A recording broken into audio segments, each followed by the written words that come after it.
महाराणा प्रताप की जो आइडियोलॉजी थी, राज त्याग दिया, पाठ त्याग दिया, चाहते तो अकबर से संधि कर लेते और अकबर के साथ रहते और पूरा मेवाड़ क्या पूरा हिंदुस्तान चलाना पड़ जाए। अरे जैसे आज भी काफी लोग हैं जो औरंगजेब को मानते हैं। कौन मानता है? मजार पे जाते हैं, उनके पूछते जो औरंगजेब को मानता है वो सुअर है।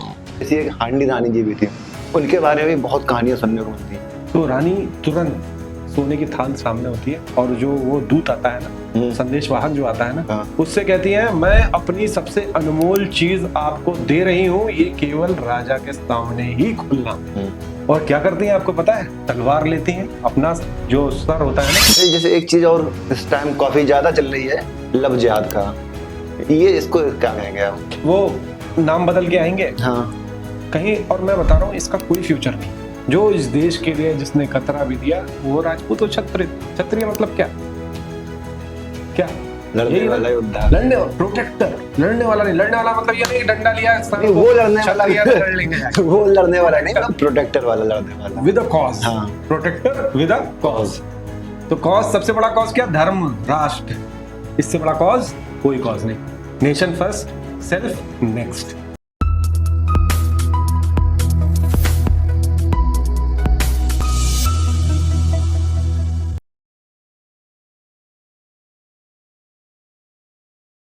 अनटोल्ड लाइफ स्टोरी की नए पॉडकास्ट में आपका स्वागत है। आज हमारे साथ हैं विभू ठाकुर, जो अखिल भारतीय क्षत्रिय महासभा के राष्ट्रीय अध्यक्ष हैं। आज हम उनसे राजपूताना इतिहास के बारे में ढेर सारी बातें करेंगे और जानेंगे उनके क्या मत है उस चीज को लेके। चलिए शुरू करते हैं। विभू जी, महाराणा प्रताप के बारे में प्रसंग है कि जब वो बलदी गाड़ी का युद्ध हुआ था तो उन्होंने घास की रोटियां खाई थी। आई थिंक किसी के लिए तो ये कहानी होती है, किसी के लिए ये आत्मसम्मान की बात है कि झुके नहीं, डटकर खड़े रहे। अच्छा, मेरा ये सवाल है कि जो आज की गवर्नमेंट है करंट में, उनकी आइडियोलॉजी कुछ जो महाराणा प्रताप थे उनके जैसी है या उनसे डिफरेंट है? नहीं, महाराणा प्रताप की आइडियोलॉजी क्या समझते हो आप क्या थी, और आज की गवर्नमेंट की क्या? वो सत्ता के लिए नहीं जीते थे। महाराणा प्रताप की जो आइडियोलॉजी थी, राज त्याग दिया, पाठ त्याग दिया, चाहते तो अकबर से संधि कर लेते और अकबर के साथ रहते और पूरा मेवाड़ क्या पूरा हिंदुस्तान चलाते। लेकिन उन्होंने क्या किया? अपनी मेवाड़ के लिए झुके नहीं, जंगल की रोटी खाई, घास की रोटी खाई, और उस घास की रोटी को खा के रहना मंजूर किया। एक शायद कोई माली जी हैं, उनका एक गाना है, हरे घास की रोटी। वो सुनना, जब वो आप सुनोगे तो महाराणा प्रताप के बारे में आपको पता चलेगा कैसे उनकी घास की रोटी बची हुई थी। और अमर सिंह उनके लड़के का नाम था। अमर सिंह को भूख लगी हुई थी, लेकिन वो वन विलार लेके वो घास की रोटी भाग गया। ऐसे परित्याग में जीने वाले महाराणा प्रताप है। और पॉलिटिकल, आप महापुरुषों को और पॉलिटिकल पार्टीज को कंपेयर नहीं कर सकते। पॉलिटिकल पार्टी उनके पदचिन्हों पे चलती है, ना कि उनके जैसा बन सकती है। सिंपल सी बात। पदचिन्हों भी तो नहीं चल पा रही सही से। नहीं, अब वो कुछ भी पॉलिटिकल पार्टीज अलग अलग चलती हैं तो वो तो अलग बात हो गई। लेकिन मैं क्या बता रहा, पॉलिटिकल पार्टी कभी भी किसी महापुरुष को आइडल मान के उसकी आइडियोलॉजी पे चल सकती है, लेकिन कभी उसकी तरह नहीं हो सकती। चलने का सोच सकती है। अच्छा, छत्रपति शिवाजी महाराज जब आगरा से वो भागे थे, वहां से भागे क्या मतलब अपनी जान बचाना, तो वो उनकी ये जो वहां पे सूझबूझ थी अपने आप को, बच्चे को, सबको, और एक राज का जो उनके ऊपर एक क्या कहते हैं उनको, उसका राज को संभालने का जो उनके ऊपर था, वो वहां से भागना एक आसान नहीं था क्योंकि वो इतनी कड़ी सुरक्षा में थे। वो एक उनकी सूझबूझ को आप क्या देखते, कैसे देखते? छत्रपति शिवाजी महाराज किसके लड़के थे? जीजा माता के। हाँ, आपको जीजा माता के बारे में पता है? अगर हम शिवाजी का वर्णन करेंगे तो जीजा माता का वर्णन हमें करना ही पड़ेगा। एक बार एक छोटी सी बच्ची 12-13 साल की अमूमन रही होगी, अपने पिता के साथ मंदिर की तरफ बढ़ रही थी। शिव में आस्था थी, शिव मंदिर की तरफ बढ़ रही थी। शिव मंदिर की तरफ बढ़ते बढ़ते क्या हुआ, एकदम से कुछ हरामियों ने, औरंगजेब नाम था उसका नाम भी लेना पाप है, ऐसे हरामियों ने उस शिव मंदिर पे हमला किया, हमारे शिवलिंगों को तोड़ा, शिवलिंगों को तोड़ा, और आप सोच नहीं सकते हो उनपे मुता। तो उस बच्ची के हाथ कांपने लगे, उस बच्ची के हाथ कांपने लगे, और उस बच्ची ने अपने पिता से पूछा, पिताजी ये क्या है? तब उन्होंने बताया, क्या बताया? जीजा माता के पिताजी ने, बेटा ये मुगल है, ये हमारा धर्म कन्वर्ट कराते हैं, हमारी बहनों बेटियों को उठा लेते हैं। तो बोलती है, पिताजी कुछ करो ना। पिता की लाचारी को देखकर उस बच्ची ने, सोचो 13 साल की बच्ची ने एक प्रण लिया। क्या प्रण लिया? कि मेरा जो बच्चा होगा वो इन मुगलों का सर्वनाश कर देगा। और वो बच्चा कौन था पता है? शिवाजी महाराज। शिवाजी। और वो माता कौन थी? जीजा माता। तो आप खुद सोचो, जो ऐसी कोख से जन्म लेगा उसको किसी बेड़ी में आप रख सकते नहीं हो रख क्या? सकते। और उनका बच्चा कौन हुआ? संभाजी महाराज, जिनमें संभाजी छावा महाराज। सबने देखी होगी। हाँ, तो ये हमारी सनातन सभ्यता है, ये हमारा राजपूताना ब्लड है, इसको कोई भी मतलब मानने से इनकार नहीं कर सकता। सनातन से कहा था कि सब धर्मों की रिस्पेक्ट हाँ, करो। बिल्कुल बिल्कुल बिल्कुल। हम्म। इवन दो कास्टिज्म भी ये सिखाता है कि हर कास्ट की, क्या सनातन सिखाता है? सब धर्मों की रिस्पेक्ट करो, ये बोला ना। हाँ। धर्म की रिस्पेक्ट करो। आप बोलोगे अहिंसा परमो धर्म, लेकिन ये अधूरा है। धर्मो हिंसा तथैव च, मतलब अगर धर्म पे बात आएगी तो हिंसा करना कोई पाप नहीं है, देश के लिए मारो और मर जाओ। जैसे राजपूतों की बात है तो हमारी जो रानियां थी वो भी कम नहीं थी, उन्होंने भी देश के लिए, समाज के लिए जो बलिदान दिया है वो आज तो मतलब सोच के ही हम लोगों को रोंगटे खड़े हो जाते हैं। जैसे रानी पद्मावती जी थी, उन्होंने मतलब वहां झुकना नहीं मंजूर समझा, हजारों दासियों के साथ में जौहर कर लिया। देखिए, माँ पद्मावती, हाँ वो हमारी माँ है। हाँ। ऐसा मतलब माँ पद्मावती जो थी ना, आप खुद सोचो कि जौहर किया। जौहर क्यों किया? ताकि हमारी अस्मिता, हमारी आन बान शान, इस बच पे सके। कोई भी ठेस नहीं पहुंचे। और उन्होंने, आप जौहर भर जानते हो, आपने कभी केसरिया सुना? राजपूत जो केसरिया पगड़ी बांध के चलते हैं, केसरिया होता है। केसरिया क्या होता था? जैसे जो महल में रानियां रहती थी या दासियां रहती थी, वो तो जौहर करती थी कि हम इनके हाथ नहीं आएंगे। और जो भी जितने भी मर्द होते थे, वो मर्द क्या करते थे? वो मर्द केसरिया पगड़ी बांधते थे, और केसरिया पगड़ी बांधने के बाद वो युद्ध भूमि में जाते थे और तब तक लड़ते थे। उन्हें पता होता था कि आज मुझको वीर गति प्राप्त होनी है। ये हमारे राजपूतों में बोला भी गया है, या तो विजय या तो वीर गति। हमारे यहाँ जो हमारी माताएं रही ना, उन्होंने मतलब मस्तक काट के दिए, मस्तक काट के दिए, तिलक करके भेजा, तिलक करके। उनको पता है कि उनका बच्चा आज वीर गति को प्राप्त होने वाला है, लेकिन उन्होंने झुकना मंजूर नहीं किया। उन्होंने बोला बेटा जा, या तो वीर गति या तो विजय, सॉरी, या तो विजय या तो वीर गति। पहला विजय, अगर विजय नहीं तो वीर गति, क्योंकि लड़ते रहना कोई हार नहीं होती, लड़ने में भी बहुत बड़ी बात होती है। तो माँ पद्मावती ने क्या किया? माँ पद्मावती ने जौहर किया ताकि इन हरामियों से उनका सामना ना हो। इस जो औरंगजेब था ना, ये बड़े अय्याश टाइप के हुए, ये बड़े अय्याश टाइप के हुए। इन अय्याशों की केवल एक ही डिमांड थी, हमसे लड़ना, हमसे जीतना, हमारे यहाँ की रानियों को उठा के ले जाना। उसमें हमारा मान सम्मान सब खराब होता है। इनका आज भी यही मोटो है, पहले नहीं, आज भी यही मोटो है। आप देखो ना, क्या नहीं कर बैठते ऑन कैमरा, क्या नहीं कर बैठते, मैं ऑन कैमरा बोल रहा हूँ, क्या नहीं कर बैठते।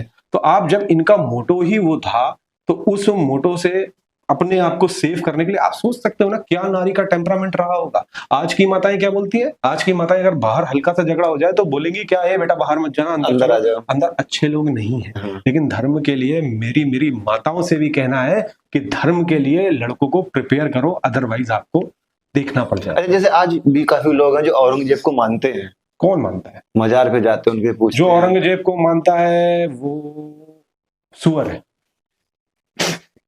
जो औरंगजेब को मानता है वो सुअर है। उसकी शुद्धि के लिए एक कार्य करना चाहिए।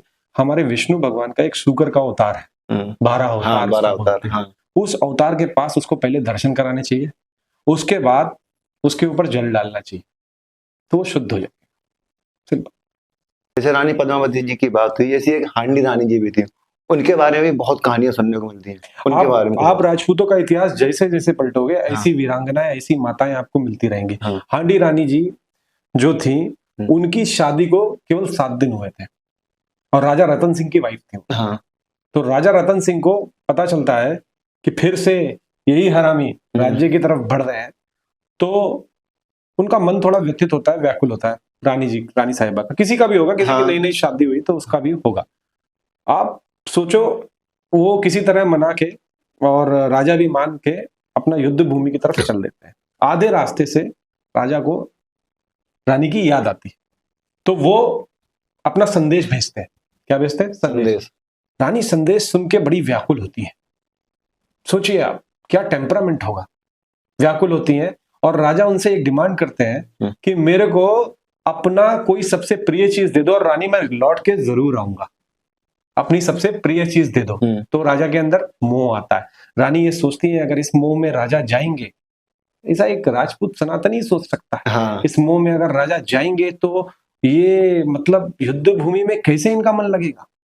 तो रानी तुरंत सोने की थाल सामने होती है और जो वो दूत आता है ना, संदेशवाहक जो आता है ना, हाँ। उससे कहती है मैं अपनी सबसे अनमोल चीज आपको दे रही हूं, ये केवल राजा के सामने ही खुलना। और क्या करती हैं आपको पता है? तलवार लेती हैं, अपना जो सर होता है ना धड़ से अलग करती हैं, उसको थाल पे रखा जाता है, उसमें उसको दुल्हन के जोड़े में सजा के राजा के पास दूध पहुंचता है कांपते हुए। और जो संदेशवाहक था वो कहते हैं, राजा बोलते हैं रतन सिंह साहब कि आ गया मेरे लिए संदेश। तो वो कहता है कुछ बोल ही नहीं सकता, आप खुद सोचो ना, क्या वो बोल नहीं सकता। जैसे सामने वो धड़ खुलता है ना, राजा का मोह भंग हो जाता है। और आपको पता है उन्होंने उस त्याग, उस बलिदान की बदौलत, आप इतिहास पता कर लेना, उन्होंने इन मुगलों की वो इन हरामियों को मेवाड़ की धरा से ऐसे भगाया था कि आज तक इतिहास जानता है। तो ऐसी हमारी वीरांगनाएं रही, ऐसी हमारी माताएं रही। ये तो एक इतिहास की बात हो गई। अभी करंट सिनेरियो जो चल रहा है, आए दिन कहीं यहाँ बम ब्लास्ट होता है, कहीं वहां बम ब्लास्ट होता है, जैसे अभी हाल फिलहाल में दिल्ली में हुआ, तो उस पे बार आप क्या कहेंगे? भाई ब्लास्ट होना, लेकिन और उसमें एक चीज और मैं बताऊं कि जो ब्लास्ट करते हैं उसमें हमेशा ही क्यों ऐसा होता है कि एक ही धर्म के लोग उसमें मिलते हैं हमेशा? ये तो हमारे हिंदुओं के लिए शर्म की बात है ना। हाँ। हमें सोचना चाहिए ना, सेकुलर सेकुलर सेकुलर सेकुलर, आपकी जड़ें खोखली की जा रही है सेकुलरिज्म नाम पे। सेकुलर कुछ नहीं होता। हिंदू तो वैसे भी सुबह उठता है पढ़ता है सर्वे भवन्तु सुखिनः सर्वे सन्तु निरामया। हम दूसरों के धर्मों की इज्जत करते हैं। फिर मैंने बोला अहिंसा परमो धर्मा, लेकिन धर्मो हिंसा तथैव च। अगर हमारे धर्म, हमारी भारत माता, हम अब ये बताओ इस देश में रहोगे तो वंदे मातरम क्यों नहीं बोलोगे? बोलना पड़ेगा, सिंपल बात है भाई। हम बोल रहे हैं राइट टू इक्वालिटी है, इक्वालिटी में ही तो है ना। देश हित सर्वोपरि, देश हित सर्वोपरि। और मैंने आपके पॉडकास्ट के शुरुआत में ही बोला था, देश के लिए मारो या मरो। लेकिन आप एक बात सोचो, आप सोचो ना, RX लिखने वाला डॉक्टर के यहां अब RDX पाया जाता है। कितनी, आप सोचो ये कहां घुस चुके हैं। इसीलिए मैं कहता हूं संघ की शाखाओं में जाओ। जितने भी अपने नए बच्चे, नए यूथ हैं, इनको संघ की शाखाओं में जाना चाहिए। कम से कम ये पक्की बात है कि देश को बचाने वाले बनोगे और एक अच्छे आदमी बनोगे। जैसे एक चीज और इस टाइम काफी ज्यादा चल रही है, लव जिहाद का, ये इसको क्या कहेंगे आप? मैं शर्म है ऐसी बहनों पे जो इनके झांसों में आती हैं। नहीं आना चाहिए, नहीं सूटकेस में पैक कर दी जाओगी। वही कह रहे हैं कि मेरा अब्दुल अलग है। अगर आप माँ पद्मावती को अपना आदर्श मानोगे तो कभी भी इन सब लव जिहाद वगैरह में नहीं फंसोगे। जिसने अपनी जौहर दे दिया, कम से कम इतना बचा के चलना चाहिए हमें कि अपने धर्म पे रहे, क्योंकि ये एक मिशन पे है और ये हो रहा है। लव जिहाद, लैंड जिहाद, थूक जिहाद, ये सारे जिहाद है। आप जब सोसाइटी में निकलोगे, ये अच्छी तरह से प्रोजेक्टेड जिहाद है और हमारी बहन बेटियां इनमें फंस जाती हैं। ऐसा होता क्या है कि वो नाम बदल के आएंगे कहीं, और मैं बता रहा हूं इसका कोई फ्यूचर नहीं है। 5 रुपए की नौकरी करने वाला सच धज के सामने आता है, हम बिना उसको जाने, बिना उसको परखे उसमें रम जाते हैं, क्योंकि वो प्रोजेक्टेड है। उनके लिए फंडिंग आ रही है, उनके लिए फंडिंग आ रही है। हमें, हमारी बेटियों को, हमारी बहनों को ऐसे लव जिहादियों से बचना है। अगर हम इन लव जिहादियों से नहीं बचेंगे तो आगे ये नासूर हो जाएंगे। तो आप ये सोचो, इन लव जिहादियों के लिए हमारी बहनों से भी, और अगर कोई बहन नहीं मानती है तो फिर भाई मैं क्या बोलूं आपसे, उसके खिलाफ भी स्ट्रिक्ट एक्शन आपको लेना चाहिए सारे हिंदुओं को। और अपने मोहल्लों में, टोलों में ये देखना चाहिए, ये कंफर्म करना है, हमें ये नहीं सोचना कि फलाने की बेटी है, हमारी बहन है। ये देखना चाहिए कि किसी लव जिहादी के चक्कर में नहीं फंस रही हो, कुछ नहीं हो रहा, क्योंकि ये फुल ऑन मिशन है। ये कौम ही फुल ऑन मिशन है। किस लिए? कि भाई सनातन की कोई लड़की मिले, क्योंकि इनको तो भाई 72 मिल रही हैं, उसके बाद शबाब मिल रहा है, चीजें मिल रही हैं। भाई करते तो इसीलिए है ना, हूरे मिलेंगी। नहीं तो क्या मिल रहा है? बोलो ना मेरे को। कुछ नहीं मिल रहा ना, करते तो इसीलिए है ना। किस लिए? कि शबाब मिलेगा, है ना। अच्छा मेरे को बताओ, मेरे को कुरान की बात बताओ। मैं इनसे आज ओपन चैलेंज करता हूं, देश के किसी भी मौलाना और मौलवी से, कि आप सिद्ध कर दो कि क्या जिहाद ठीक है? क्या जो आप ये कट्टरपन फैला रहे हो, क्या ये ठीक है? आपको मैं बताना चाहता हूं, ये लोग कलमा पढ़ते हैं, बोलते हैं ला इलाहा इल्लल्लाह मोहम्मद रसूलुल्लाह, मतलब अल्लाह ही एक है, अल्लाह ही वालिद है, अल्लाह ही मामूद है, अल्लाह ही टिकेगा, बाकी दुनिया फना हो जाएगी। हम सनातनी छाती ठोक के बोलते हैं एकम ब्रह्म द्वितीयो न अस्ति। क्या बोलते हैं? एकम ब्रह्म द्वितीयो न अस्ति। फिर बोल रहा हूं, एकम ब्रह्म द्वितीयो न अस्ति। इसका मतलब क्या हो गया? ब्रह्म एक है, दूसरा संसार में सब मिथ है। और तीसरा, जब इंग्लिश हो जाते हैं तो बोलते हैं God is one, God is perfect. क्या बोला? God is one and God is perfect. Same मतलब हुआ। जब पगड़ी रोल बदल जाता है, पगड़ी बांध लेते हो तो गुरुमुखी हो जाते हैं। गुरुमुखी होने के बाद क्या बोलते हैं? गुरुमुखी होने के बाद बोलते हैं वाहे गुरु जी का खालसा, वाहे गुरु जी की फतेह। मतलब सेम हुआ। हाँ। जब हम उसको हिंदी में बोलते हैं तो बोलते हैं राम नाम सत्य है, बाकी दुनिया गत है। राम का नाम साचा है, शाश्वत है, ईश्वरी है, यही टिकेगा, बाकी दुनिया गत जाएगी। तो मेरे भाई ये बताओ कि ये मेरे को कोई भी मौलाना सिद्ध करके बता दे कि तुम्हारे कलमे में कोई डिफरेंस है क्या? तुम्हारे कलमे में कहां से ये सिखाया जाता है? जो तुम भोली भाली जनता को असल में पागल बनाते हो, उनसे ये सब कराते हो, तो तुम्हारे कलमे में कहां सिखाया जाता है? मेरे को एक बार बता दो ना, कहीं सिखाया जाता है क्या? दूसरी चीज मेरे को ये बताओ, अगर मैं किसी मस्जिद में जाता हूं और मैं वहां पे इबादत करने का तरीका बोलूंगा ओम भूर्भुवः स्वः तस्य वितुर्वरेण्यम, क्योंकि मैं यही बोलूंगा, मुझे यही आता है। हाँ। मैं फर्जी टोपी तो पहनूंगा नहीं। मुझे क्या आता है? ओम भूर्भुवः स्वः तस्य वितुर्वरेण्यम भर्गो देवस्य धीमहि। अगर मैं ये बोलूंगा तो मैं मौलानाओं को खुला चैलेंज करता हूं। अगर मौलाना साहब ये बोलते हैं क्या कि भाई मेरी दुआ नहीं कबूल होगी, मुझे ये अलाउड नहीं है, तो आप कुरान के हिसाब से कुफ्र में जाओगे, क्योंकि कुरान में आपके अल्लाह ताला को बोला गया है रब्बुल आलमीन, यानी सारे कायनात का क्रिएटर। उस कायनात में बहरा भी आता है, गूंगा भी आता है, सनातन बोलने वाला भी आता है, संस्कृत बोलने वाला भी आता है, सनातन को मानने वाला भी आता है। या तो आप भाई रब्बुल आलमीन की जगह किसी एक टेरिटरी का आलमीन उसको बोल दो। जब रब्बुल आलमीन मतलब आपने पूरे कायनात का रब उसको बोला है, तो उस कायनात में तो हम सांस लेने वाले भी आते हैं। हम कहां से काफिर हुए साहब? सही बात है। क्यों लड़ाई करना है इस देश में? क्यों झगड़ा करना है इस देश में? क्यों झंझट फैलाना है इस देश में? इस देश में क्यों फैलाना? भाई अगर पाकिस्तान से इतना प्रेम है तो घूमो, ये लात मारते हैं, वहां भेज देते हैं। अगर हिंदुस्तान में रहना है तो हिंदुस्तान की भारत माता की जय, इसमें क्या प्रॉब्लम है? वंदे मातरम नहीं बोलेंगे, मातरे वतन हिंदुस्तान जिंदाबाद बोलेंगे। वाह रे वाह, क्या जाहिलियत है, क्या जाहिलियत है। और आप सोचो ना, जाहिलियत का लेवल अगर छोटे पे होता तो बनता। आजकल तो डॉक्टर्स भी जाहिलियत कर रहे हैं, जिनका काम है दूसरों की जान मतलब बचाना। आप सोचो ना, आपको पता है, मेरे को ज्यादा पता नहीं है, एक डॉक्टर था, एक डॉक्टर साहब से ही मेरी पर्सनल से बात हो रही थी। तो उन्होंने मेरे को बताया कि एक हमारी माताओं को ये भी सोचना चाहिए, एक मुस्लिम डॉक्टर था, वो नसबंदी करता था, जितनी भी हिंदू लड़कियां होती थी उनकी नसबंदी कर देता था। सोचिए ना, क्या दिमाग, जबकि कभी कुरान में ये बोला ही नहीं गया। और ये सोचो उनकी परवरिश क्या हुई है और वो लोग क्या परवरिश कर रहे हैं अपने बच्चों। अरे कभी कुरान में बोला ही नहीं गया मेरे भाई। ये बताओ ईश्वरी और खुदाई क्या है? दूसरों की होठों पे मुस्कुराहट लाना, यही ईश्वरी है, यही खुदाई है। आप क्या कर रहे हो? हमारे सनातन के हिसाब से चलो सब कुछ पीस में हो जाएगा, सब कुछ अच्छा हो जाएगा। तो सनातन वाले भी जो है ना, उनको भी ये सोचना होगा, जो अगर सनातन धर्म में होके चुपचाप पड़े हैं तो वो हिजड़े के समान है, वो हिजड़े के समान है। उसका रीजन पता है क्या?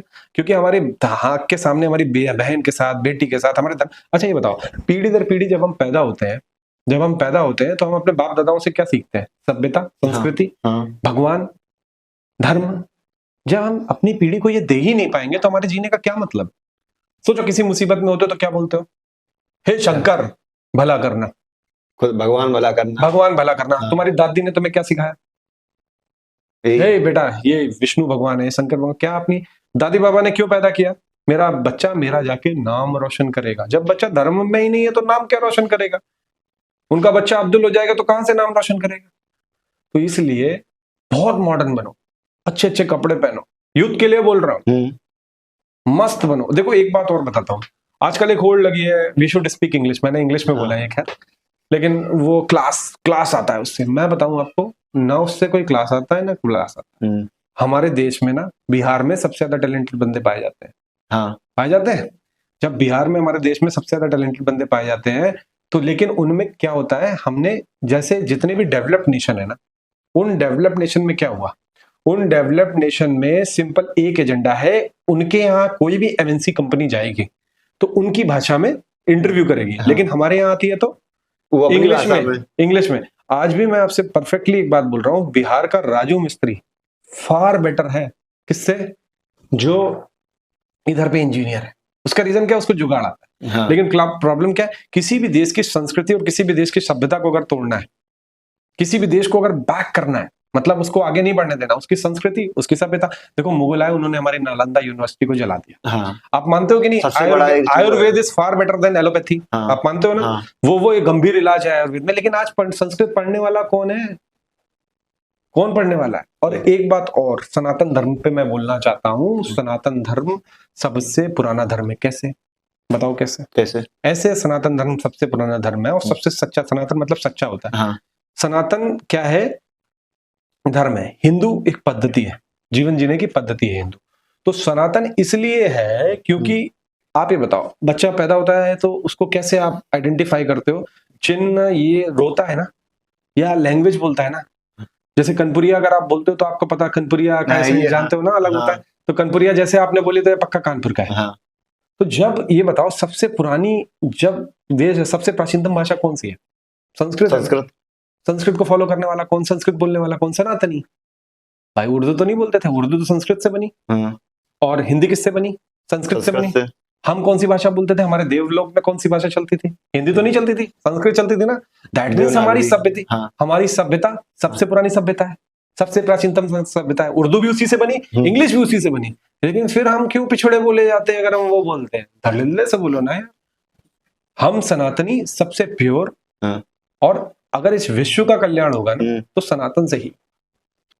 मैंने आपको मतलब काफी फॉलो किया है, काफी टाइम से देखा है। जैसे आप कानपुर में महाराणा प्रताप की रैली निकालते हैं, वो उसका क्या उद्देश्य है रैली निकालने का? क्या युवा को जाता है उसका संदेश? क्या आपके अंदर उसकी एक खुशी जो होती है वो क्या है?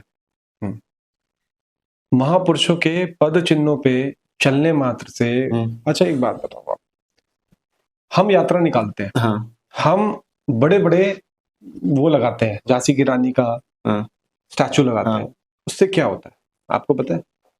आप ये बात जान लो, जब कोई बच्चा छोटा होता है वो निकलता है अपनी माँ के साथ, तो वो पूछता है मम्मी ये कौन है? तो बताते अरे ये तो झांसी की रानी है। वीरता आती है ना, उनके बारे में पढ़ते हो ना। तो संगत के स्वभाव से चढ़त शिव के शीश, भवरा होता है ना, भवरा फूल की संगत में आता है और शिव जी के मस्तक पे चढ़ जाता है।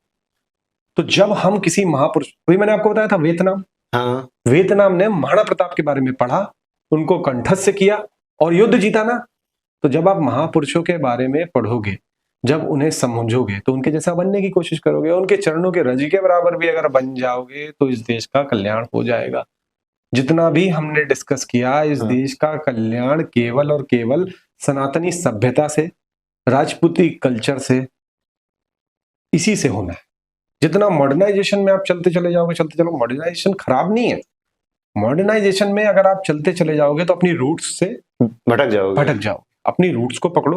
मॉडर्न दुनिया में विद्युत की गति से भागो, कोई प्रॉब्लम। जैसे आप सनातन कर रहे हैं, जैसे आप, मैंने एक चीज देखी है, आप जैसे जो बीजेपी के हैं टी राजा जी, आप उनसे भी मिलते हैं, समाजवादी पार्टी के शिवपाल सिंह जी से भी मिलते हैं। दोनों लोग एक अलग विचारधारा के। शिवपाल जी हिंदू नहीं है क्या? नहीं, हिंदू हैं, अलग विचारधारा से। देखो, क्योंकि वो अलग पार्टी है, वो अलग पार्टी है। देखो पार्टी, देखो मैंने किसी पॉलिटिकल पार्टी का पट्टा तो पहना नहीं है। सनातन की बात करते हो तो सनातन की बात तो मैं तुम्हारे सामने कैमरे में रख रहा हूं। अब रही शिवपाल जी की बात, शिवपाल जी एक बहुत ही ग्रेट व्यक्ति हैं। कभी मैं उनके जैसा व्यक्तित्व अपने अंदर लाना चाहता हूं। बोल सकते हैं ना कि एक व्यक्ति, पर्सनैलिटी आप पसंद करते हो ना, वो पर्सनैलिटी मैं पसंद करता हूं। वो मतलब एज अ गुरु पर्सनैलिटी, उस पर्सनैलिटी को मैं पसंद करता हूं। इस तरह से शिवपाल जी, आपने शिवपाल जी की एक आदत नहीं जानी, रात का 1 बजाओ, 2 बजाओ, सुख हो दुख हो, शिवपाल जी का फोन कभी ऑफ नहीं होता। शिवपाल जी जिसके हैं उसके हैं, भोले बाबा की तरह एकदम सरल रह के, वो कहाँ है कहाँ नहीं इससे हमें फर्क नहीं पड़ता, लेकिन वो भोले बाबा है। तो उनको मैं इसलिए मानता हूं क्योंकि उनके बड़े व्यक्तिगत एहसान भी है मेरे ऊपर, जिस वजह से उस व्यक्ति विशेष को मैं मानता हूं। टी राजा भाई एक अलग है, टी राजा भाई एक विचारधारा है, उस विचारधारा को मैं मानता हूं। शिवपाल जी भी एक विचारधारा है, लेकिन टी राजा भाई सनातन की एक विचारधारा है, एक आइडियोलॉजी है, उस विचारधारा को मैं मानता हूँ और इस व्यक्ति विशेष को मैं मानता हूँ। तो दोनों कोलैबोरेशन करने की जरूरत नहीं है भाई। हमारा पर्सनल ये विचारधारा कभी ये नहीं बोलते कि हम साथ में बैठेंगे नहीं। हमारा देखो, राजनीति में पहली बात तो मैं राजनीतिक हूं नहीं, सोशल में कहीं भी जा सकते हैं, है ना। हमारा संगठन ही यही सिखाता है कि आप कहीं भी जा सकते हो। दूसरी चीज क्या है, कोई भी सनातनी है या राष्ट्र के प्रति राष्ट्रवादी, वो भी है, शिवपाल जी भी राष्ट्रवादी है। क्या राष्ट्रवादी नहीं है वो? उन्होंने राष्ट्रवादी काम नहीं किए क्या? उन्होंने भी राष्ट्रवादी काम किया। लेकिन मैं मेरे को तो बहुत सारे कमेंट भी आते हैं, इसलिए अच्छा किया आपने क्वेश्चन किया तो। हाँ, लेकिन अच्छा किया। तो मैंने आज ये जवाब दे दिए। नहीं तो सीधा है ना, उसमें जाते हैं तो उसमें ऊँट की क्या बोलते हैं, ऊँट की चोरी और चुपके चुपके नहीं हो सकती ना। ऊँट की चोरी चुपके चुपके नहीं हो सकती ना। तो है सिंपल। उनकी आइडियोलॉजी, टी राजा भाई जो है उनकी आइडियोलॉजी, और टी राजा भाई को भी पता है कि मैं शिवपाल जी से मिलता हूँ, शिवपाल जी को भी पता है कि मैं मिलता हूँ औरों से, कभी कोई वो बैरियर नहीं है। देखिए, व्यक्ति विशेष से मिलने में कोई खराबी नहीं है। हमारा मतभेद हो सकता है, मनभेद कभी किसी से होना भी नहीं चाहिए। हेल्दी लोकतंत्र के लिए यही जरूरी है। खैर, हम तो राजनीतिक है भी नहीं, तो फर्क भी नहीं पड़ता कहाँ जा रहे हो। सिंपल। अब एक मेरा ये पर्सनल क्वेश्चन है कि जैसे अभी तक पर्सनल अभी तक तो ये पॉलिटिकल हो गया एक तरीके से। पर्सनल ये है कि जैसे एक कहावत कही गई कि कुआं ठाकुर का, खेत ठाकुर के, खेत में लगी फसल ठाकुर की, हमारा क्या। ऐसे जैसे पुरानी मूवी देख लें, अभी नई देख लें, दिखाया गया ठाकुर एकदम रह रहे हैं, एक सब पे अत्याचार कर रहे हैं, इसकी लड़की उठा ली, उसकी उठा ली। अच्छा जी, कौन से ठाकुर ने उठा ली? और सर ठाकुर के तलवार ठाकुरों के कलेजे पे चलनी है, लड़ना ठाकुर को, मातृभूमि के लिए समर्पित ठाकुर, सारी मतलब सारी। देखो, आपको एक बात बताऊं, ये सब भ्रम कम्युनिस्टों ने फैलाया। नहीं, जैसे बॉलीवुड में जो दिखाया गया है कि ये ठाकुर जो थे वो एक मतलब जमींदार दिखाए गए और वो दूसरों पर अत्याचार कर रहे हैं, गरीब आदमी मजबूर है, उसको सता रहे हैं, किसी की लड़की पसंद आ गई, उसको उठा लाए। और एक बॉलीवुड ने उसको इस नजरिए से दिखाया है कि अगर आपने एक हरा कपड़ा पहन लिया तो आप गोली से नहीं मरेंगे, बिल्ला लगा लिया। अच्छा, ये घर किसका है? घर तो मेरा है। चले जाओ, राष्ट्र का कल्याण हो जाएगा। और आप बोल रहे थे ना कि सारी चीजों इस पे एक काम करेंगे आप, ये आपका जो घर है ये हम ले लेंगे, ठीक है? इसमें जितने बाहर लोग रहते हैं ना उनको रखेंगे। जाओगे घर के बाद? नहीं। क्यों नहीं जाओगे? राजपूतों ने अपनी रियासतें दी हैं इस देश के लिए। क्या दी हैं? रियासत दे पाओगे? जब घर देने के लिए बोल रहा हो, बाहर नहीं जाऊंगा, ठंड लग जाएगी, रियासत छोड़ के चल पाओगे क्या इस देश के लिए? युद्ध, अच्छा सुनो, डिस्काउंट में राजपूत बनाते हैं। आज एक गेम खेलते हैं, डिस्काउंट में राजपूत बनाते हैं। तुम्हें वही ऐशो आराम देंगे, वही कुआं देंगे, उसका पानी देंगे, लेकिन जब 80 साल के हो जाओगे तो बाबू वीर कुंवर सिंह की तरह तुम्हारी हाथ में तलवार देंगे और तुमसे कहेंगे युद्ध भूमि की तरफ जाओ। और युद्ध भूमि में जब तुम जाओगे तो तुम्हारी एक भुजा कट जाएगी, दूसरी भुजा से तुम युद्ध करोगे, युद्ध करोगे और युद्ध करते करते वीर गद्दी को प्राप्त हो जाओगे। और उसके बाद पता है क्या होगा? तुम्हारी घर की बहनें, बेटियां, वो ऐशो आराम सब उजड़ जाएगा, उठा ली जाएंगी। आताताई आएंगे, उठाएंगे और धर्म के नाम पे उनके साथ गंदे गंदे काम करेंगे। क्या मंजूर करोगे ऐसी लाइफ? क्या मंजूर करोगे? नहीं। चलो 50% और डिस्काउंट दिया। कितना? 50%। राजपूत बनने का गारंटी के साथ 50% और डिस्काउंट देते हैं। तुम्हारी पूरी जिंदगी ऐशो आराम से गुजरेगी। जो तुम्हारी आने वाला बच्चा होगा ना, उसके साथ ये काम कराएंगे। क्या? तुम्हारी जिंदगी तो आराम से कट गई, तुम्हारे बच्चे को युद्ध भूमि में भेजेंगे, वो वहां पे विजय गति को प्राप्त होगा। क्या होगा? विजय गति, शहीद होगा। उसकी बेटी उठा ली जाएगी, उसकी बच्चियां उठा ली जाएंगी, उसकी बीवी उठा ली जाएगी। क्या ऐसी जिंदगी मंजूर करोगे? उसकी वाइफ जो है वो मां पद्मावती की तरह जौहर करेगी। उसकी वाइफ, तुम्हारी वाइफ नहीं, तुम लोगों का बहुत, कुआं भी तुम्हारा, पानी भी तुम्हारा, सब कुछ तुम्हारा। क्या ऐसी जिंदगी मंजूर करोगे? मंजूर करोगे? करोगे? नहीं। नहीं करोगे। 75% डिस्काउंट। दोनों पीढ़ियां तुम्हारी बड़ी अय्याशी से गुजरेंगी। थर्ड जनरेशन जो तुम्हारी आएगी उसके साथ ये चीज होगी। उसके साथ क्या होगा? वो युद्ध भूमि में जाएगा, शहीद होगा, हांडी रानी की तरह। उसकी जो वाइफ होंगी वो सर कलम करेंगी। मंजूर करोगे? हर माँ, हर परिवार ये चाहता है भगत सिंह पैदा हो, लेकिन किससे? दूसरे की कोख से। तो अब इस बात को आप ध्यान रखना, ठाकुर का 36 विरासत। हमारे यहाँ कभी कास्टिज्म में छुआछूत नहीं थी, कभी भी नहीं थी। आपको पता है, आप ये बात बोलते हो, खटीक जो होते, खटीक आप जानते हो ना, उनको छुआछूत का दायरे में लाते हो। उनसे महान कोई जाति नहीं है। पूछो क्यों? जब इन मुगलों ने आक्रमण किया और धर्म कन्वर्ट किया तो कईयों ने अपने जमीर त्याग दिए और कन्वर्ट हो गए वो। लेकिन ये जो खटीक थे ना, इन्होंने अपने धर्म को कन्वर्ट नहीं किया। अपने घर के बाहर सुअर बांधना स्टार्ट किया। क्या किया? सुअर बांधा अपने घर के बाहर, लेकिन धर्म से नहीं टिके। उसके रिजल्ट से मुगलों ने अपने घर के गुसलखाने इनसे साफ कराए। क्या कराए? गुसलखाने अपने घर के साफ कराए। तो वो बढ़े कि हम और आप बढ़े? वो बढ़े ना, जिन्होंने धर्म के लिए इतनी बड़ी बलिदान दिया। कितना बड़ा बलिदान दिया? आप कर सकते हो क्या ये? आप मार दिए जाओगे, आपकी बहन बेटी उठा ली जाएगी, फिर भी कोई डर नहीं। घर के बाहर सुअर बांधा, युक्ति सूझी उनको। घर के बाहर सुअर बांधा, आपके घर के गुसलखाने, मतलब मुगलों के घर के गुसलखाने, समझ सकते हो ना? वो छूत है, वो छोटे हैं, ये सब कभी था ही नहीं। आप बोलते हो ब्राह्मण, आपको पता है ब्राह्मण क्या होता है? आदर्श ब्राह्मण, आदर्श राजपूत, 36 बिरादरी को साथ लेके चलने वाला राजपूत। महाराणा प्रताप भील के साथ काम किया, भील को साथ में रखा, घास की रोटी खाई राजा होके। कितना परित्याग, और कितना परित्याग लोगे राजपूतों का, मतलब और कितना बदनाम करोगे राजपूतों को? रेपिस्ट बोलते हो राजपूतों को? नहीं, मैं वही था ना जो बॉलीवुड में आजकल दिखा रहे हैं। अरे बॉलीवुड ऐसे, बॉलीवुड की ऐसी की तैसी, बॉलीवुड की दशा भी क्या है, देख रहे हो कि नहीं देख रहे हो? हाँ? अरे कहां से ठाकुर, मतलब आप इस बात की अस्मिता समझो। 80-80 साल में लड़े, जिनकी जौहर हो गई, जिनकी माताएं, जिनके लिए, मतलब आप ऐसी घिनौनी सोच कैसे रख सकते हो? राजपूत पता है क्या होता था? एक राजा होता था। राजा कैसा होता था? राजा के लिए कोई जाति नहीं होती थी। अगर उसके राज्य में किसी का भी विवाह होता था तो अपने गले की माला देता था उसको। ब्राह्मण क्या होते थे? हमारी माता तो हमें समझाती है, अगर ब्राह्मण हमारे घर के बाहर से निकल जाए और हम उन्हें राम नाम नहीं करें, वो हमें राम राम करेंगे तो पाप लगेगा। हाँ। क्यों? राजपूत ये नहीं है क्या कि जाति से राजपूत हो गए, कर्म से राजपूत। क्षत्रिय मतलब छात्रित्व करने वाला, रक्षा करने वाला। ब्राह्मण होने का मतलब महाज्ञान, महाबोधि, हमारे शास्त्र का, संस्कृति का, इन सब का ज्ञान होने वाला। आपको एक बात और बताता हूं, जो सिस्टमैटिक वे बना ना, ब्राह्मण कैसा था? जब विवाह होता था तो बोलता था नाव का अलग कर दो, हिस्सा अलग कर दो, हाँ। इसका हिस्सा अलग कर दो, है ना, माली का एक हिस्सा अलग कर दो, उसके बाद जो बचा वो ब्राह्मण को दक्षिणा दे दो। मतलब सबका साथ उन्होंने भी लिया। ये जो द्वेष है ना हमारे बीच में, डिवाइड एंड रूल पॉलिटिक्स ने किया। अदरवाइज ना हमने कभी कुएं से चाहे तुम पानी पियो, चाहे तुम डुबकी मारो, चाहे जो करो, क्यों ले जाओ। ऐसे तो अभी कोविड-19 आया, हाँ। तो सभी लोग छुआछूत मानने लगे। अब मेरा ऐसा मानना है, छुआछूत भी इस देश में ऐसे आई होगी, मेरा अपना पर्टिकुलर मानना है। ऐसी कोई महामारी आई होगी, एक गांव से गांव का कनेक्शन खत्म हुआ, उसको जातिवाद दे दिया। जातिवाद कभी हमारे देश में नहीं थी ब्रदर, हमने कभी जातिवाद नहीं माना, कभी नहीं माना। बताओ, अगर जातिवाद होती तो ये बताओ, रैदास क्या थे? वाल्मीकि ने रामायण लिखी, सबरी के बेर, राजा रामचंद्र को मानने वाला राजपूत, राजा रामचंद्र को मानने वाला सनातनी, सबरी के झूठे बेर खाने वाला कौन? राजा रामचंद्र। तो राजा में छुआछूत कहां थी? निषाद राज के पैर धुलने वाला कौन? तो फिर ये कुआं कहां से आ गया? मेरे को समझ में नहीं आता।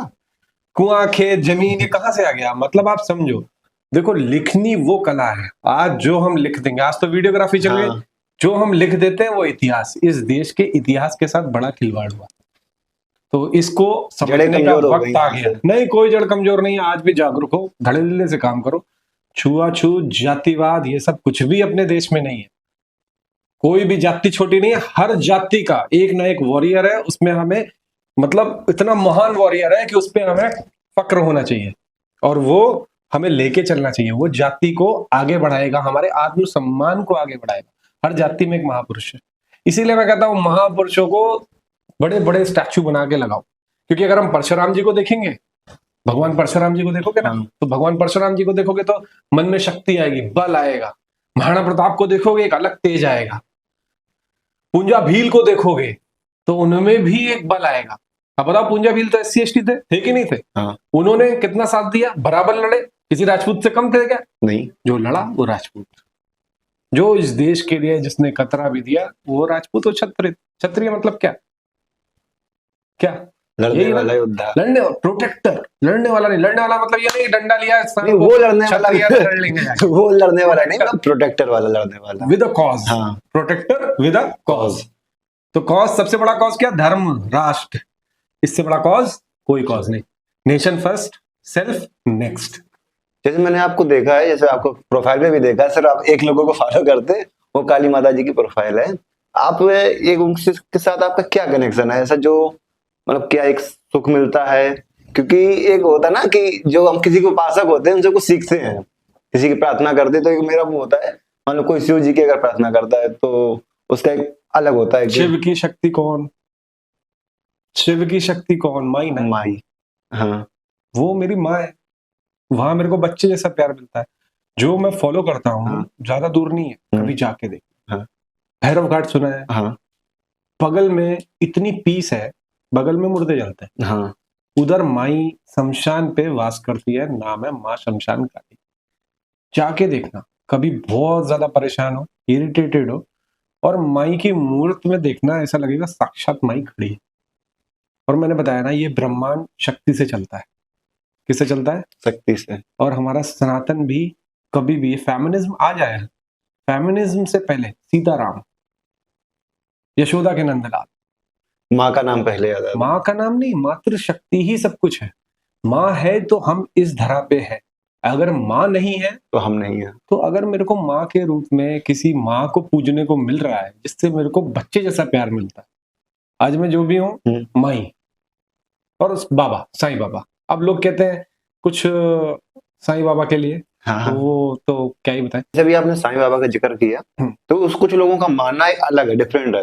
वो लोग कहते हैं कि साईं बाबा मुस्लिम थे, वो फकीर थे, उनको नहीं पूजना चाहिए, क्योंकि अच्छा, हमारे कुछ धर्म गुरु भी कहते हैं चीजें। नहीं, मैं वो धर्म गुरु एक एक बहुत बड़ा मुसलमानों द्वारा ये भी चलाया जा रहा है कि जितने भी साईं ट्रस्ट है ना उनको अपने कब्जे में ले ले और साईं बाबा को मुस्लिम सिद्ध कर ले। अच्छा, आप कभी साईं बाबा को आपने देखा? साईं बाबा का किसी मंदिर में गए आप? हाँ। आपने देखा उस मंदिर के आगे लिखा है द्वारका माई? क्या लिखा है? द्वारका माई। द्वारका माई कोई मुसलमानी नाम है क्या? किसका नाम है? द्वारकाधीश से है ना, द्वारका माई रखा ना। जिस मस्जिद को साईं बाबा ने घेरा, साईं बाबा से बड़ा सनातनी कोई नहीं है, जिस मस्जिद को साईं बाबा ने घेरा उसका नाम क्या रखा? द्वारका माई।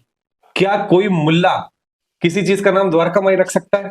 कभी नहीं रह सकता। हाँ, कभी हिंदुओं को सोचना चाहिए, मतलब हमारे खिलाफ छपाकाई करके चला दिया जाता है कोई कैंपेन और हम मान लेते हैं। आज बोले ये बताओ कि कितने मुसलमान साईं बाबा को पूछते हैं? हमने तो नहीं देखा। नहीं देखा ना। और कितने हिंदू पूछते हैं? अब तुम जितने साईं भक्त हो सबको मुसलमान बना दोगे क्या? उन्होंने जो मंदिर बनाया उसका नाम रखा द्वारका माई, जिस मस्जिद को उन्होंने कवर किया था ना, हाँ। उसको रखा द्वारका माई। और मुसलमानों के सामने बोलते थे शिव सहाय, श्रद्धा सबूरी, और किसके सामने क्या बोलते थे? दूसरों के सामने क्या बोलते थे? अल्लाह मालिक। क्यों अल्लाह मालिक ज्यादा नहीं बोला? क्या बोला? शिव सहाय। क्यों बोलते थे? वो मुसलमान थे, उनको उनके सामने ये हिम्मत रखते थे, धूनी रमाते थे। अरे फकीर धूनी रमाता है? कोई फकीर को सुना है क्या? संत धूनी रमाता है। कौन धूनी रमाता है? संत धूनी रमाता है। अब समाधि हुई तो समाधि तो फकीरों की नहीं होती, समाधि किसकी होती है? साधु और संतों की समाधि होती है। साईं बाबा की समाधि है। अब देखो ना उस चीज को, और हम पागलों की तरह बोलते हैं नहीं नहीं नहीं नहीं नहीं नहीं। उनको बोला गया क्या? अनंत कोटि ब्रह्मांड नायक राजाधिराज योगी राज। क्या बोला गया? ये बोला। और किस स्टाइल में पूजा होती है उनके यहाँ? अच्छा, ये तो बुत परस्ती मानते नहीं है मुसलमान। बुत परस्ती समझते हो क्या? मतलब ये मूर्ति पूजन को खंडन मानते हो। क्या पूजते हो? साईं बाबा की मूर्ति तो पूजते हो, तो मुसलमान कैसे हो सकते हैं? मेरे को बताओ ना। तो इस फैक्ट से बाहर निकलो और यंग जनरेशन को ये चीज समझनी चाहिए कि बाबा कोई मुस्लिम नहीं थे। अच्छा, मेरा एक ये लास्ट क्वेश्चन है, क्योंकि अब काफी लंबा हो गया पॉडकास्ट, अब लास्ट में चलते। ये जो आप विभू ठाकुर है, ये विभू ठाकुर क्या है और कैसे बना विभू ठाकुर, जो आज है, रैली निकाल रहे हैं, महाराणा प्रताप की समाज के कार्य कर रहे हैं काफी? भाई बहुत छोटे से हैं हम लोग, अभी कुछ भी नहीं है, अभी तो बनना है, अभी तो सफर चालू हुआ है। तो ये कहना कि बन गया, ये हो गया तो बड़ी छोटी बात है। और माँ के आशीर्वाद से बना, लेके तो कुछ पैदा हुए नहीं थे, यही सब दिया, और आगे ईश्वर ने चाहा तो और अच्छा होगा। कभी डिस्क्राइब में बताएंगे विस्तार पूर्वक। चलिए ठीक से। एक मेरा ये है कि जो आज का यूथ है उसको आप क्या मैसेज देना चाहेंगे? आज का यूथ है खूब, यूथ को क्या मैसेज, मतलब यूथ को यही मैसेज है भाई, सनातन सभ्यता को लेके चलो, आगे बढ़ाओ और आगे बढ़ाओ, और अपनी जितनी भी संस्कृति है ना उनको मानो, उनमें कोई शर्म नहीं है। मॉडर्नाइजेशन के चक्कर में ये मत करो क्या ये नहीं करना, टीका नहीं लगाना। मॉडर्नाइजेशन करना, मॉडर्नाइजेशन में अव्वल रहो, लेकिन अपनी संस्कृति को भी आगे लेके चलो, क्योंकि वो और ज्यादा मॉडर्न है। वो इसलिए मॉडर्न है अपनी जब तक, अच्छा एक बात बताओ, जब तक किसी चीज पे आपको गर्व नहीं होगा, जैसे आपको गर्व है कि आप ये हो, तो आप उस काम को करने के लिए फिट होगे कि नहीं होगे? कोई काम आपको गर्व फील करा रहा है तो उस काम को आप परफेक्टली कर पाओगे कि नहीं कर पाओगे? तो वो गर्व होना बहुत जरूरी है। तो यूथ को ना अपनी डिग्निटी मेंटेन करके चलना है, नशों से दूर रहना है, नशे वगैरह में नहीं फंसना है ना। आज का यूथ कुछ ज्यादा उस तरफ भाग रहा है। नहीं वो तो देखते हैं नहीं, मैं देखता हूँ छोटे छोटे हैं, सुट्टा मार रहे हैं। अब वो तो उनको समझना चाहिए कि नहीं करना है। देश के लिए काम करो, समाज के लिए काम करो, सनातन धर्म के लिए काम करो, धर्म रक्षा के लिए काम करो, गौ रक्षा के लिए काम करो। अच्छा, गौ रक्षा जैसे आपने बात करी, मैं अभी देखता हूँ जैसे सोशल मीडिया पर काफी कि लोग जो गौ माता है उनको ट्रक में लेके ले जा रहे हैं, भर के कहीं बेच रहे हैं। तो कुछ लोग बेच के क्या कर रहे हैं? पैसे कमा रहे हैं। बेच के करते कहाँ बेचते हैं पता है आपको?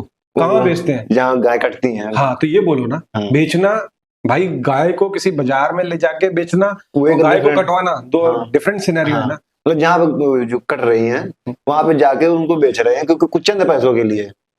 वो उस चीज को आप कैसे देखते हैं? भाई बड़े हरामी है। अगर कोई गाय को काटने वाला है ना तो उसको साफ साफ काट दो, उसमें कुछ भी वो नहीं सोचना चाहिए। ये गौ तस्करों को ना उठा के जूता मतलब ठीक कर देना चाहिए, जो मिले उससे ठीक करना चाहिए। क्योंकि देखो, गाय हमारी माता है, देश धर्म का नाता है। हाँ। गाय हम सबकी माता है। गाय को हम रोटी खिलाते हैं, और दुर्भाग्य की बात है जो गाय के साथ रोटी खाता है ना, उसके साथ हम दोस्ती करते हैं और भाईचारा करते हैं, तो कभी नहीं हो सकता ना। ये गौ तस्करों को ना हमको इनकी हैसियत बतानी चाहिए। प्रत्येक हिंदू को जागरूक रहना चाहिए, गौ माता की रक्षा करनी चाहिए, क्योंकि गौ मतलब गौ सेवा से बड़ा कोई धर्म नहीं है। गौ सेवा से बड़ा कोई धर्म नहीं। और ये हमारे धर्म पे केवल साफ साफ हमको फायर करने के लिए ना, इनिशिएट करने के लिए जानबूझ के किया जाने वाला काम। और इसके लिए हम क्या अपनी माँ के बच्चे नहीं है? क्या अपनी माँ की रक्षा नहीं कर पाओगे? तो गाय के लिए, गाय माता के लिए, गाय माता है अपनी, उसके लिए मैं काम। और एक चीज और, मेरा एक अनुरोध भी है, जो ये गाय पालते हैं ना, उसके बाद जो ये छोड़ते हैं गाय, ये सबसे बड़ा पाप। आपको ना बहुत परेशानी झेलनी पड़ेगी आगे चल के, आपके बच्चों को, आपको, आपके परिवार को। अगर आप उनसे मतलब दूध के लिए यूज करोगे, उसके बाद रोडों पे छोड़ दोगे, तो फिर ये बहुत गलत है। गाय की सेवा करो बस। आपके साथ बात करके बहुत अच्छा लगा। आई थिंक आपको भी अच्छा लगा होगा। अच्छा लगा। चलिए, नमस्कार। नमस्कार।